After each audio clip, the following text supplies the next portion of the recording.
കങ്കുവ ഹിന്ദിയിലും തകർത്തുവാരും. ആ വീഡിയോ കണ്ടവരുടെ എണ്ണം സൂചിപ്പിക്കുന്നത് കണക്കുകൾ. കങ്കുവ ഹിന്ദിയിൽ ഹിറ്റാവുമെന്നതിൻ്റെ സൂചന. നിങ്ങൾ ആദ്യമായിട്ടാണ് ഈ ചാനൽ കാണുന്നതെങ്കിൽ എല്ലാവരും ഒന്ന് സബ്സ്ക്രൈബ് ചെയ്ത് ബെല്ലൈക്കൺ അമർത്തി ലൈക്ക് ചെയ്യാൻ ശ്രമിക്കുക. രാജ്യമൊട്ടാകെ കാത്തിരിക്കുന്നതാണ് സൂര്യ നായകനാകുന്ന ചിത്രം കങ്കുവ. സൂര്യയുടെ എക്കാലത്തെയും വിജയമായിരിക്കും കങ്കുവ സിനിമ എന്നാണ് പ്രതീക്ഷിക്കപ്പെടുന്നത്. 3D ആയിട്ടാണ് കങ്കുവ ഒരുങ്ങുന്നത്. സൂര്യയുടെ ഒരു പാൻ ഇന്ത്യൻ ചിത്രമായി എത്താനിരിക്കുന്ന കങ്കുവ ഹിന്ദിയിലും കുതിപ്പുണ്ടാക്കുമെന്നാണ് വാർത്തകൾ ചൂണ്ടിക്കാണിക്കുന്നത്. സംവിധായകൻ സിരുത്തൈ ശിവയുടെ കങ്കുവ സിനിമയിലെ ഫയർ ഗാനം നേരത്തെ പുറത്തുവിട്ടിരുന്നു. കങ്കുവയുടെ തമിഴ് പതിപ്പിന്റെ ഗാനത്തിന്റെ വീഡിയോയ്ക്ക് 17 കോടി കാഴ്ചക്കാരാണുണ്ടായത് ലഭിച്ചിരുന്നതെന്നാണ് മനസ്സിലാക്കുന്നത്. തെലുങ്കിലാകട്ടെ 11 കോടി പേരാണ് കണ്ടത്. ഹിന്ദിയിൽ 11 കോടി പേരും മലയാളത്തിന്റെ വീഡിയോ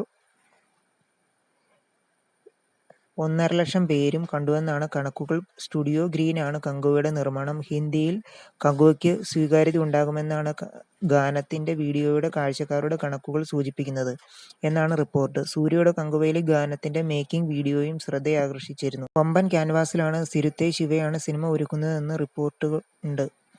സൂര്യ നായകനായ കങ്കുവയിലെ യുദ്ധരംഗങ്ങൾ വൻ ക്യാൻവാസിലാണ് ചിത്രീകരിച്ചതെന്നാണ് സൂചന. 10,000 ആൾക്കാർ ആ യുദ്ധരംഗത്ത് വേഷമിടും എന്നാണ് റിപ്പോർട്ടുകൾ സൂചിപ്പിക്കുന്നത്. പ്രേക്ഷകർ ആകാംക്ഷയോടെ കാത്തിരിക്കുന്ന കങ്കുവ ചിത്രം 3Dയിൽ എത്തുമെന്നാണ് റിപ്പോർട്ടുകൾ നേരത്തെ സൂചിപ്പിച്ചത്.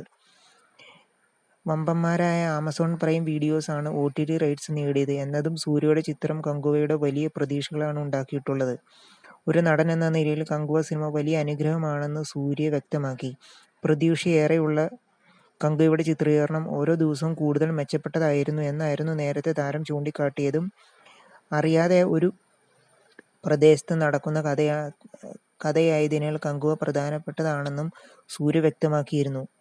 തങ്ങൾ കങ്കുവ ഏതാണ്ട് 150 ദിവസത്തിലധികമെടുത്താണ് ചിത്രീകരിച്ചതെന്നും രാജ്യമൊട്ടാകെ പ്രേക്ഷകർ എന്തായാലും ഇഷ്ടപ്പെടും എന്നാണ് വിശ്വസിക്കുന്നതെന്നും താരം വ്യക്തമാക്കി. നിങ്ങൾ ആദ്യമായിട്ടാണ് ഈ ചാനൽ കാണുന്നത് എല്ലാവരും ഒന്ന് സബ്സ്ക്രൈബ് ചെയ്ത് ബെല്ലൈക്കൺ അമർത്തുക.